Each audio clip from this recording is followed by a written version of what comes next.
So you lead as a servant. So you have a servant posture in your heart when you're doing leadership. Anything in leadership, it's not about just the leader. It's about the people you're serving, right? And then the second thing is serving as a king, which means you do it like a king would, like a royal king, where you have resources. You don't do it cheap. You do it right. Hello, everyone. We are Greg and Jackie Francis, and welcome to High Performance Parenting, where our passionate goal is to encourage you to raise champion children in a crazy world. Every week, we will bring you multiple episodes from our extensive experience of raising our six happy, healthy, successful, godly kids who are confidently equipped to win big in life. We deeply believe that any parent who is provided with the right knowledge and continual support can raise amazing kids. And when they do, all of our futures get better. If raising up future generations of absolute champions matters to you as much as it does to us, here's how you can contribute. Like and share this podcast with everyone you know. And together, let's embrace this journey of raising champion kids in a crazy world. All right, we're going to continue our conversation with Abbie and Crissy Lou here about looking forward to this next year. So just finished up with looking forward to what you're looking forward to learning something new. And now, how about this one? What do you think your biggest risk will be that you're going to take this year? Ooh. That's a good one, Dad. I need to think. Tough one. Yeah. It's interesting when you have to think on your feet like this and you don't have an answer, but you don't want dead space on the podcast. Yeah. And you're not on your feet. So it's like the pressure builds. Yeah, and you're not on your feet. You're sitting That's true. down. We're sitting. Yeah. We got to think on our seat. Yeah. Okay, it's funny. Maybe one of the biggest risks that I would take is maybe doing my marketplace goal for earning money. I don't know exactly how it's all going to work and what business really to start with my many ideas. But I got to keep working along, or whether even I have the amount of money I need to start it up. I need to figure out the best way I can to start it up, because once I start it, then it just all goes up from there. Yeah, it's good.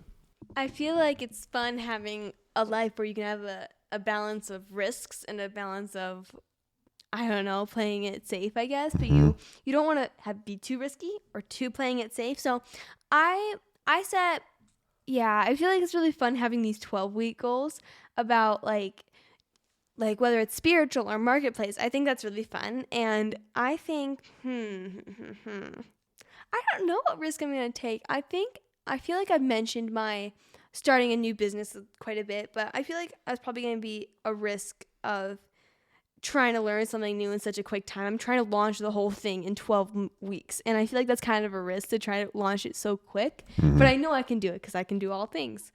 So that'll be a big risk for me. Yeah, no, I agree. It's all new, so it is, it's but that's the beauty of it. You're risking potential failure, right? But that also puts you in position to succeed. Yeah. It's like in Monopoly when you're trying to build houses and they cost $200 and you have $400 and you spend your whole $400. You could either get a really big gain or a really bad loss, but you need to take the risk. Yeah, because otherwise if you don't, you play too safe and other people start, then you get behind and you start losing all your cash flow. Yeah, Monopoly is a good thing. We could do episodes on Monopoly. There's so many good lessons in it. Yeah. You guys are like professionals. It's amazing. Okay. How about this? What is one yet undeveloped talent you're willing to explore this year? And it might overlap with some of our previous questions. Mine overlaps definitely is writing a book. That's Okay. undeveloped. Writing a book. Yep. Yeah. Okay. I feel like an undeveloped talent for me, I've really seen that. My dad has said that I have a spiritual gifting of teaching because whenever we're talking about something, I can come up with an example, or I just love teaching. Teaching never tires me out. Yeah. So I'm really excited to develop that gift. That's awesome. Okay. Okay, here's one you're probably not going to expect. What's one thing, or what's something that brings you a lot of joy that you would like to maybe spend more time doing? Well, I always have things I feel like I always make the time for is spending time with my dogs. They give me so much joy. I just love it. So maybe it's during all this business, I can bring my dog Indigo. She's my baby. She's so special. I can just bring her along with me while I'm doing different things, because a lot of my goals right now are just things I can do in the house. It's not like things I have to go out and do. Yeah. So like whether it's this morning I was working in my dad's office in here, doing some goal setting stuff. I could have brought her along. And just that's a good had some idea. Time Sure. with her, because it gets really busy and sometimes you just kind of forget. But it's always nice to have that time with her. And also, I really, really like to do arts and crafts. I like to crochet. I like to sew. I like to do all of that stuff. So whether it's just like on days, it just depends. Sometimes I go through spurts where I really want to do it, and sometimes I go through spurts where I really don't want to do it. Sure. So Yeah. it's like when I really want to do it, just make the time to actually have fun with it. So yeah, those are things I really enjoy. Okay. Me and Abbie are both very artsy, so I really enjoy. I'm making this crocheted blanket right now because she taught me how to crochet this year. Yeah. So I'm gonna make time to do that, get all the materials, and finish it, because my mom said that since it has like 5 different colors in it and one of them's green, we can put it in our room that has like a green accent wall on the couch and be like the beautiful accessory. So I'm excited for that. Did you mean last year, by the way? Yeah. Yeah, that's a little tricky right now. We just switched years. Right, and Like it's hard. Also, 12 because- hours ago. Yeah, 12 hours ago. But like also we write the date on like our writing assignments or whatever. So we need to make sure we write 2024 now. I know. Sometimes it takes me like 3-4 months. Yeah. So, okay. How about this? What loving service would you like to do this year? That's a good one. I feel like let me think. I can think of one for a family. We really should take at least maybe once, maybe twice, and do neighborhood pickup like we Yeah. do. Oh yeah. Or we usually take our ranger and all the kids jump in the back, and we have them jump out and pick up any kind of paper, trash to our community. It's just fun to do. It's nice to go out there and just do it to just bless everybody. Yeah, I remember Yeah. doing that. We used to do that. It was really fun, actually. I don't remember it.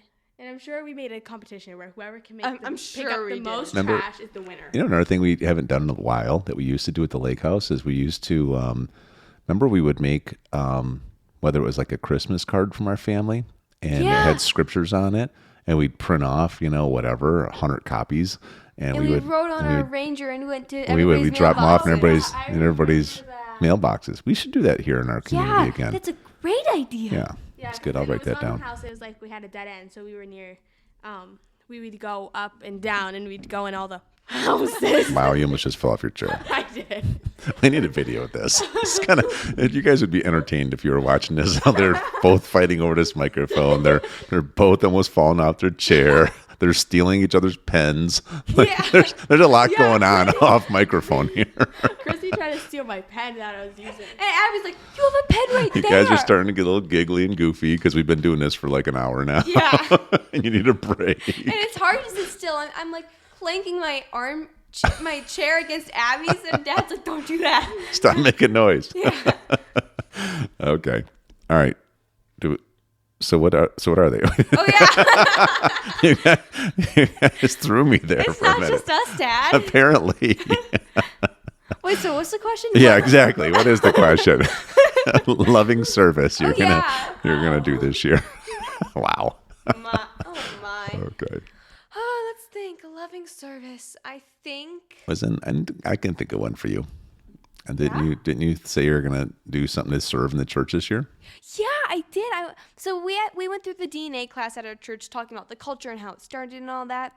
And you had to go through all 3 classes before you can serve. So we did that last year. So I'm really excited to serve at the church because I've never been in a position like that before, and I love serving. And I want to do someday something to do with teaching, but I'm gonna do the other stuff that I can be most helpful in right now because our church is so new. It just started this year. So I'm just gonna wait for whatever they want me in. Yeah, for sure. Ebbs? Maybe one thing that could be very helpful is we want to start a garden, and I've always loved gardening. That's always been my thing. Like in Wisconsin, I was the person that did the gardening. It'll be helpful. I'll have more helpers because we're gonna make this a pretty big garden is what we're gonna do. But make sure that I'm fully prepared with all the stuff that we need to read, so I'm ready for when we want to start it to be the most helpful I can be. in different ways, because we first actually got to build something. It's like an aquaponics thing is what we're doing, where you can use fish, and it can be the fish fertilize the plants, and then the water like goes down. It's like a whole cycle, which is really cool. So I just want to make sure I'm very helpful and prepared, and then possibly from all that we can produce, we can pretty much like give it to other people through all the helping. Yeah, that's going to be fun. It's one of the things we're going to do. We're going to get some really good gardening going this year, and then anything extra we have, we'll give it to our neighbors. Yeah, exactly. Yeah. Pretty, That'd be great. pretty fun. Are we going to do the consequence yet? I'm still waiting to see if you're going to ask the question for a call. Not yet. Don't get ahead of it here. You're not hosting. You're the guest. Okay. All right. And what word would you guys, or words, would you like to have be your theme word for this year? Maybe persevere. It would be a good word. Just keep pushing through. So that'd probably be my word for the year. I like that. I think my word will be maybe serve, because I feel like a lot of things of my goals are going to be to help serve other people. Even like some things serve myself, like make time for the stuff that I enjoy, or like when we go around and do neighborhood stuff, or serve in the church, or anything it is. I just think my word will be serve. It's good. Okay, so make sure you guys both print off those words in big, bold letters too, and put them where you're going to have it in front of you all the time. I was telling Mom this, but like there was a couple things for me. One was embrace change, but another one was just I really want to grow in my leadership this year. And there's a great statement I heard where it says we're supposed to lead as a servant, but serve as a king. In other words, it's like you just realize that the greatest leaders are the greatest servers. And so I'm going to get my serve game even better, whether it's coaching clients or even in this podcast, just, playing at my optimal level to give the best I can of myself to be able to help others, whether it's helping you guys, get through this year, accomplishing goals and being there for you and helping you with everything you need help with, and going the extra mile in that, whether it's doing some stuff through the church or I always feel like I can help leaders a lot. So I'm going to serve them. And then also serving as a king. So you lead as a servant. So you have a servant posture in your heart when you're doing leadership, anything in leadership. It's not about just the leader. It's about the people you're serving, right? And then the second thing is serving as a king, which means you do it like a king would, like a royal king, where you have resources. You don't do it cheap. You do it right, and you do it with a level of excellence. And there's a standard in how you serve, because it's easy to kind of serve in kind of a cheap way or an easy way, and you feel like you still did more than most, or you can do it like a king would, a king that you would want people to be proud of being in that kingdom, because we are kings and queens of the king, So, God gives us territories that we are supposed to colonize, which basically is supposed to be a reflection of heaven, right, here on earth. And so, part of one of my kingdoms. Now, remember, when I say my kingdom, I'm saying I'm a colony of God's kingdom, right? I'm trying to replicate it. One of mine is our family. Another one is our actual home here. It's not ours, it's God's. And so taking the right care of it and having it set up right. And that's why we do all the gardening and make it super fruitful, and also have it be so abundant that it actually is more than enough for us, because that's a biblical principle. It's to always have more than enough. He said, I came to give you life and life more abundantly. So we have to operate in a level of abundance around here. And so that's going to be part of my theme for the year, which I think is going to be very, very awesome. And I'm excited about it. So I know in the future, maybe next time we do these, we're going to talk through specifics of goal setting. Like we've just been talking about, getting our thoughts landed, talking about philosophy for next year. But next time we will actually sit down, if you ladies would like to join us again, and we'll go through this whole process we just went through so people can learn from it. And what you guys are doing, what I'm doing, how we're staying accountable to it. We just started our first day today. I have a whole bunch of daily routine stuff like breath work, where it's a certain type of breathing that you do to oxygenate your blood every single day. And you stand outside and do it. And I did it today. It was awesome. I almost passed out in the stairs out there. I don't understand. When you get more air, you feel like passing out. It's so weird. And you also did a cold shower today. And I did my first cold shower today. We don't have a cold plunge here, and we might get one at some point, but even the cold shower was very effective, I will tell you. Yeah. Yeah, it does what it's supposed to do. It makes your body go into like protection mode, and then it releases all this unique stuff in your system that helps fight off disease and everything else and just makes you healthy. In fact, it's also one of the fastest ways to burn fat is when you actually are in cold water, because it removes stuff out of you faster than anything else does. So anyways, but I did that today, which is pretty awesome. Of course, my prayer time, my other stuff, read my chapter I wanted to read. I pretty much got all my stuff done for the day already. Did my confessions. When I got in here, Abbie was already in my office. She beat me to it. She was already doing all of her stuff. You did scare me. I didn't expect anybody to be in here. But we'll go through a lot of this next time because I think it'll be super helpful. And what's going to be fun is that there's going to come a time when you guys are listening to this and you have a 9-year-old or 10-year-old kid, and they're listening to this with you, and they're hearing you guys talk at 13 and 14 years old and telling your goals, and you'll be passing this whole process onto them too, right? Oh, wow, yeah. Which is really awesome. That's so great. Thanks for joining us, you guys. You guys did amazing, and we're looking forward to next time. Yeah. Maybe I'll get you an extra microphone so you have to fight over it. That would be great. All right. I love you guys. Love you too. Hey everyone, thanks for listening and thanks for your love and support. We hope that today's episode added tremendous value to you and your family. It would mean so much to us if you would partner with us on our mission of helping parents around the globe raise champion children in this crazy world. To do so, simply take a moment to like and share this podcast with everyone in your network. See you next time.